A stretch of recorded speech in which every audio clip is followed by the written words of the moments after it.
desafios à liderança.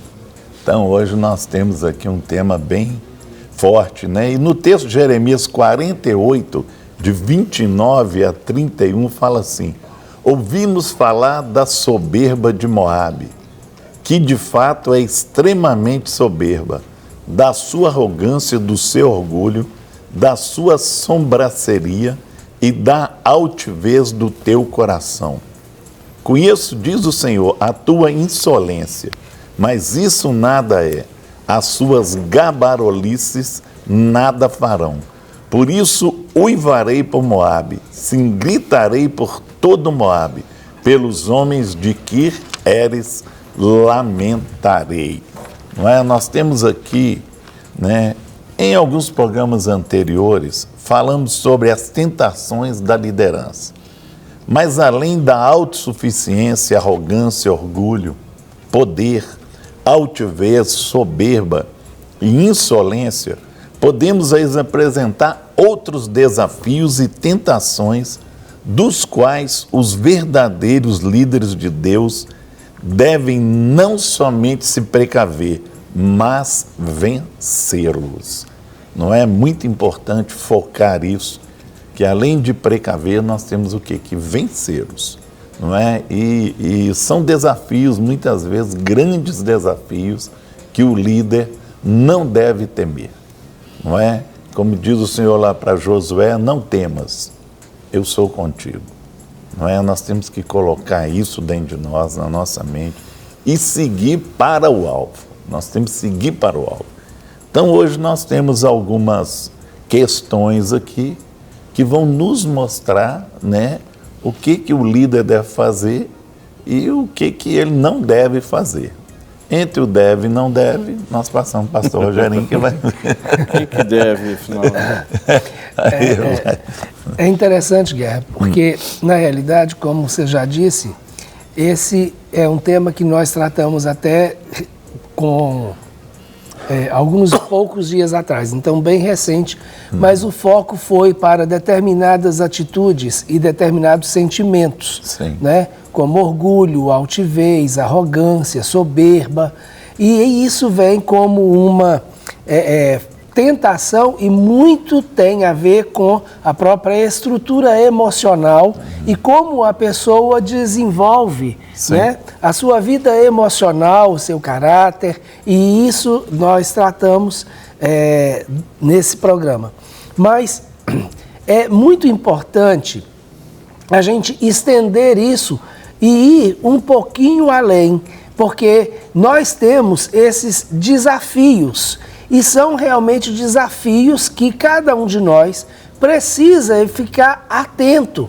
Porque é muito interessante, eu vou repetir isso, quando a gente pensa que um tema como esse, que diz respeito à liderança, é só para o pastor, ou o governador, o prefeito, ou o líder, né, de alguma empresa, o presidente de alguma empresa, a gente tem uma visão de que nós, ou a maioria das pessoas, acabam ficando fora da responsabilidade que tem de olhar para dentro de si ou então de se precaver para não cair nesses erros ou nessas tentações.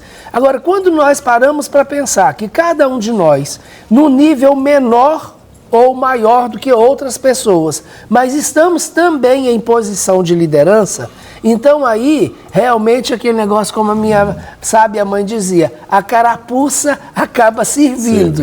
Não é?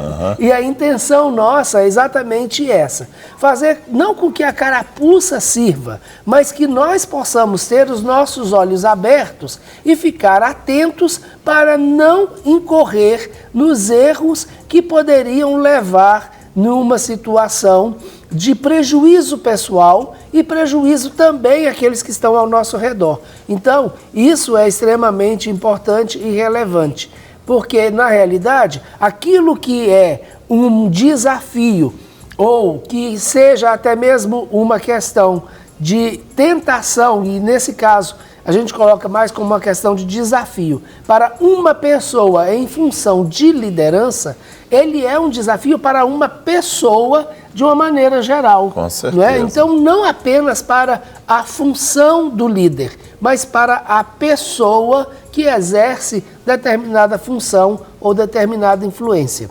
Agora, quando você estava falando, Guerra, agora há pouco, quando Deus disse para Josué, não temas, Sim. né? Lá em Josué capítulo 1, Josué também recebe de Deus uma fórmula de sucesso. Com certeza. Né? Então, a questão do não temer, né, a esses desafios vem acompanhada com uma fórmula do sucesso que é não apartar do livro da lei do Senhor e dos ensinamentos do Senhor. Então, esse é um bom parâmetro e esse é realmente um pré-requisito que nós precisamos ter para vencer esses desafios, porque são realmente desafios. Conhecer a nós mesmos, conhecer aquilo que podemos fazer ou aquilo que não devemos fazer, não é? É um processo que não deixa de ser desafiador. Mas, quando nós trazemos tudo isso, né, aquilo que pensamos, aquilo que acreditamos, aquilo que fazemos, aquilo que queremos, porque a vontade acaba também tendo uma influência muito forte, aquilo que nós já vivemos, que são as nossas próprias experiências, e trazemos isso para o crivo da palavra de Deus e das leis do Senhor, aí nós temos uma possibilidade muito, mas muito maior de sermos vencedores e passar e superar esses desafios. Amém. Graças a Deus. Nós já temos aqui uma série de participações. Desculpa. DDD 19, lá de Serra Negra, é a Rita, que sempre, constantemente, tem nos acompanhado aqui o programa. Paz do Senhor, meus queridos pastores risonhos. Aí, tá vendo? Peço, por favor, que orem pela minha saúde. Um abraço forte. Eu oro por vocês, todos os programas dessa emissora. É a Rita de Serra Negra. Obrigado, Rita. Nós precisamos das orações. Nós vamos orar assim, colocando aí a sua vida diante do Senhor. Deus abençoe. Assisto desde Rivera, de Rivera do Uruguai, fronteira com Santana do Livramento, lá no Rio Grande do Sul, minha terra amada. O programa me edifica muito. Eu assisto vocês pela Rede Super, pela internet. Amém. Que o Senhor continue abençoando aí Rivera, Uruguai. Você conhece Rivera, Rogério? Não. Não teve o prazer de conhecer? Mas Uruguai Muito você bom. conhece, né? Santana do Livramento, você conhece? Santana do Livramento eu estive lá. Frio. Orações pela Aline Alves de Oliveira, lá de Teresópolis. Ok, Aline, vamos orar. Teresópolis eu conheço. Frio também, né? Frio. Nós somos numa época de muito frio. Nossa, tá Meu doido. pai do céu. Eu não esqueço. Gelo demais. Nós somos num período de muita chuva. Doido, até minha muito frio. coberta tremia. De frio. Até coberta tremia de frio. Friorento do jeito que você é. Olá, pastores, bom dia, paz do Senhor. Como ter a motivação restaurada novamente? Eu perdi o foco e vontade de fazer as coisas. Não vou bem no trabalho. As palavras me fogem para descrever o meu sentimento de impotência. Desde já agradeço muito vocês pela bênção de Deus nas suas palavras e conselhos. Um abração. É o Tiagão. Olha, Rogério, essa questão de perder a motivação, ela pode ter vários fatores que podem gerar isso. O que é importante, aí no caso, Tiago, é tentar identificar quais foram esses fatores, não é, que fizeram com que você fosse, ao longo das experiências, perdendo a motivação. Agora, uma outra coisa interessante, independente de qual seja o motivo da perda, para ir lá e realmente acertar, é tentar estabelecer planos, metas e objetivos, mas algo que sejam alcançáveis. Porque esse sentimento de vitória e de conquista é uma das coisas que nos motivam muito. Então, muitas vezes, nós temos uma a habilidade de determinar planos muito longos, né? Ou objetivos a longo prazo. E aí, nós que já estamos caminhando desmotivados, não vemos aquilo acontecer, aí caímos no desânimo. Ah, isso não vai dar certo, ou isso está demorando muito. Então, estabeleça planos e metas de curto prazo, coisas que sejam alcançáveis, e aí, à medida que você vai alcançando dia a dia, né? Você vai se motivando e estabelecendo outros, regozijando com a vitória, desenvolvendo gratidão e tendo essa vontade de cada vez, né? Rogério, desculpa te cortar, mas isso você está falando, está dentro da nossa temática, não está? Sim. Seria um dos pontos que nós... Com certeza, isso. Que é avaliar as motivações, não é? Exatamente. Está dentro de uns pontos aqui. O senhor quer então citar o ponto? Vou dar uma citada aqui. Nós temos aqui Aliás, é sinal de que o Tiago está conectado com a gente. com a gente, está conectado, tá vendo? Ó? Tá vendo, Tiago? Você pode motivar aí que a coisa está conectada aí. Ó. Exatamente. Falsas motivações. Sentir-se motivado a alcançar o sucesso devido à satisfação pessoal que ele traz. O sentimento de satisfação e alegria é bom, pois é consequência de um trabalho árduo e genuíno, mas o alvo maior deve ser sempre o alcance da visão. Que é diferente, então nós né? temos que ter motivações reais e não falsas, porque a falsa motivação vai levar o quê? Vai levar você a depois a frustração. E aí, para sair dessa frustração não é fácil, você entendeu? Ou você vai viver uma coisa que você entrou nela com a falsa motivação e depois você vai ficar reclamando daquilo. Ah, mas eu pensei assim, eu achei que ia acontecer, que ia ser dessa forma e tudo. Então, meu querido, ó, sai dessa falsa motivação aqui, né? E nós vamos aqui com uma boa motivação. Guerra, desculpa te cortar, mas eu percebo que eu acho que hoje tem sido o grande mal das lideranças, porque muitas vezes a motivação que eles estabelecem, nós mesmos como líderes, né, não vamos nos excluir, apenas está sendo estabelecida em satisfação. Sim. Ou uma alegria temporária, Sim. mas muitas vezes até fora da visão principal. Né, como se fosse ou seja, uma estrada totalmente cheia de curvas. Então ele busca a motivação, puxa, isso aqui é joia, alcança uma alegria, um sentimento de uma realização aparente, mas ele está distante da visão principal. E eu creio que isso leva a um desgaste, frustração, muitas vezes a questão de até mesmo de depressão. Porque Quantos líderes estão assim? A hora que vem realmente que enxerga que a visão é aquela e ele não entrou com ela, ele vai frustrar. E já está lá dentro. O difícil é esse, não, eu já estou aqui, e agora? O que eu faço com isso? Exato. Tem que assumir, né? Tem que assumir. E é muito interessante, Guerra, porque aí nós precisamos trabalhar em dois aspectos. O primeiro, que é aquilo que eu preciso fazer, que é alcançar a visão. Então, o que seria estabelecer uma motivação em uma visão ou num objetivo de longo prazo. Isso. Né? O outro seriam objetivos de curto prazo.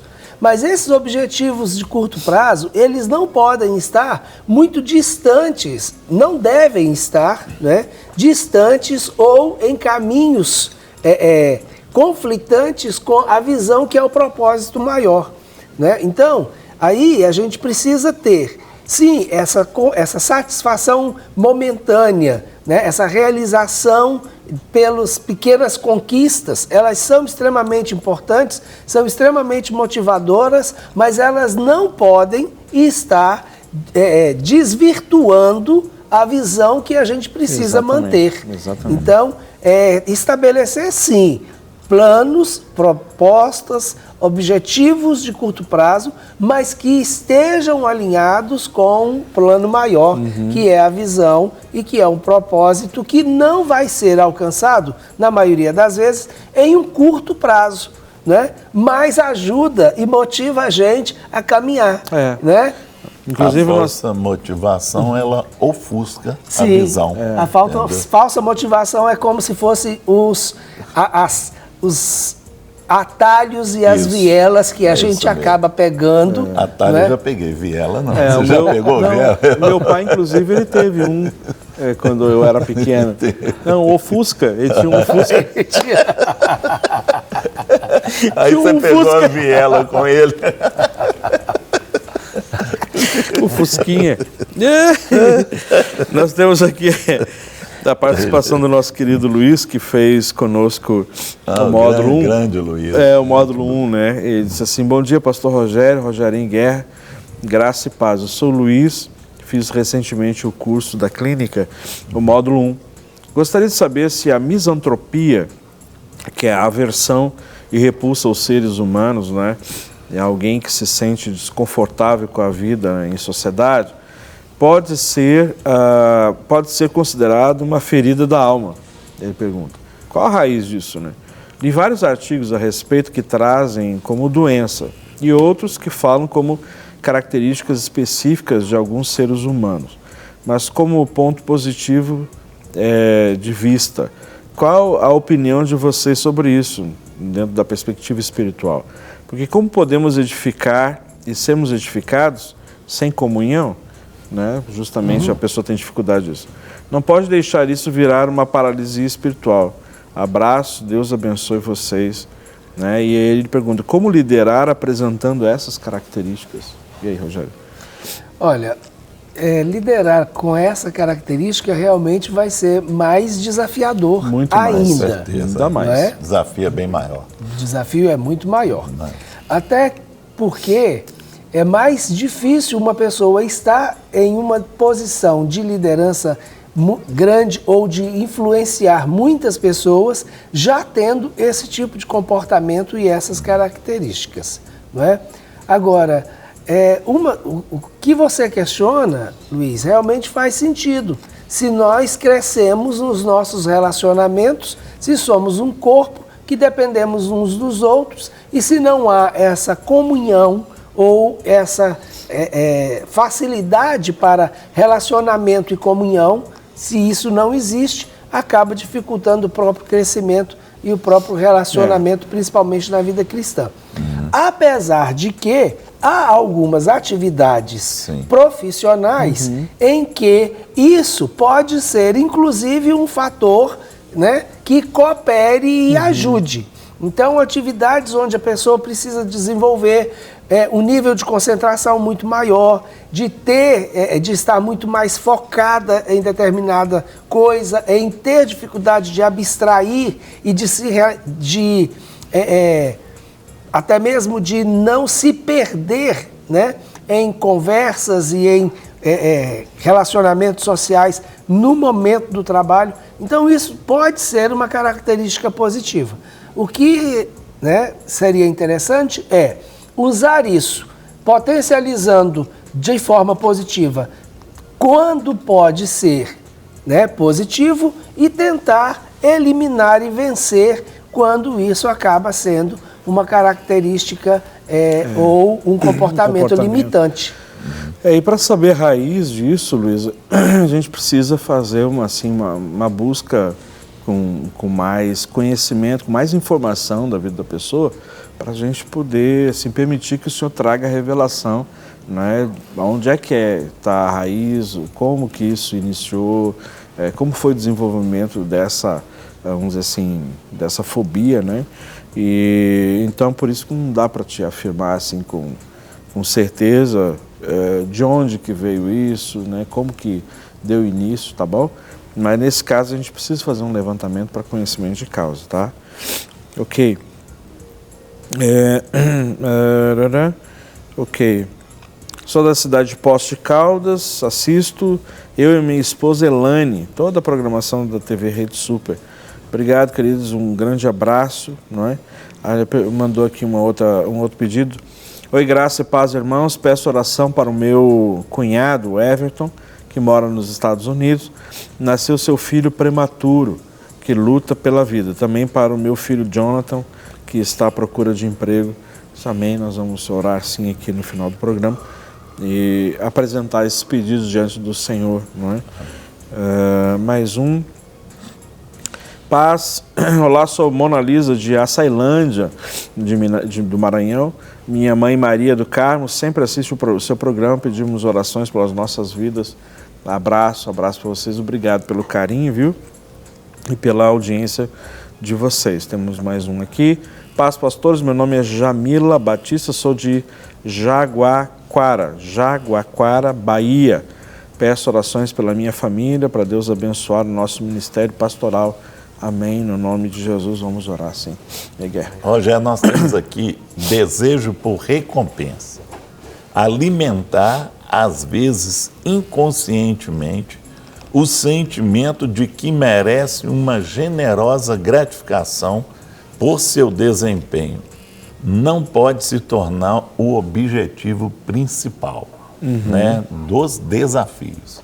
Né? Ele não pode entrar nesse desafio com esse objetivo, né, de gratificação pelo desempenho. Ele tem, eu creio assim que o desempenho é que vai levar você a merecer, né, o que a pessoa vai reconhecer nessa questão aí do desafio. E não você já fazer esse desafio já pensando nesse retorno, não é? Então, desempenha primeiro no desafio e deixa as coisas acontecerem, não, Mário? A questão da recompensa, nós até fizemos um programa recentemente também sobre a questão da recompensa, né? Mas aqui a recompensa, ela aparece como algo que vem de forma negativa. É quando a pessoa ela faz e a motivação dela é a recompensa. Então é aquele negócio, o que eu vou ganhar com isso? Né? Então eu quero fazer porque eu quero ganhar e se eu não ganhar nada eu não faço nada e aí a motivação é a recompensa. Mesmo que essa recompensa venha. Nesse caso, das vezes, inconsciente, o cara está tão viciado que já faz. Exatamente, Guerra. Automaticamente. Então, é aquela situação. É a droga, né? É a droga. Isso. Mesmo que a recompensa aconteça, o reconhecimento venha, né, de uma forma gratificante e até a altura do desempenho, mas a pessoa ela só se sente motivada a partir do que ela ganha. E isso, Guerra, é uma coisa que nós vamos ver que pode inclusive ter reflexos lá na infância, né? Com certeza. Então, no próprio relacionamento da pessoa com os seus pais ou como ela é tratada pelos seus pais. Aí vem aquela troca, né? Inclusive isso é um problema muito grande entre casais separados. Porque muitas vezes a pessoa vai visitar a criança tudo, e compra ela com presente e tudo, e depois cria esse problema. Você está aí, né? A gente liga uma coisa com a outra e a pessoa... Compensa a ausência com uma recompensa, o que é o brinquedo. Na realidade, essa recompensa poderia ser uma recompensa emocional, afetiva, presença. Tudo isso é recompensa. Agora, a questão quando a pessoa só ganha uma recompensa quando ela faz alguma coisa boa e quando está vinculado essa relação de faz e ganha. Faz e ganha. Troca. E isso acaba trazendo uma distorção do relacionamento, inclusive com Deus. Então, por exemplo, há uma cultura de que se eu fiz um jejum de 40 dias, Deus vai me recompensar por isso. Né? Claro, Deus é galardoador. Não, ele vai não. Ele tem que me né? Normalmente a tendência é essa, ele tem que recompensar. Eu estou fazendo para. Então eu não estou fazendo um jejum de 40 dias para buscar uma revelação ou uma intimidade com o Senhor. Exatamente. Eu estou fazendo um jejum de 40 dias para que o Senhor venha fazer isso e aquilo. Isto é, a recompensa. Então, os ganhos fazem parte da nossa vida, eles realmente precisam estar presentes, porque isso, como a gente já falou no primeiro ponto, faz parte da motivação que a gente precisa ter. Agora, o foco não pode ser a recompensa, Porque aí a gente acaba supervalorizando a recompensa ou exigindo mais do que realmente Com certeza. se deve ter ou do que Isso aquilo mesmo. que a gente precisa, ou pior ainda, do que aquilo que o nosso trabalho equivale. Né? Com Então a gente certeza. perder a noção do valor do nosso trabalho e da função em relação a uma recompensa que nós estamos supervalorizando. Verdade. Esse é um desafio. Para receber todas as novidades do canal, inscreva-se e se curtir o vídeo, clique em gostei. Aproveite para acompanhar a Rede Super nas redes sociais.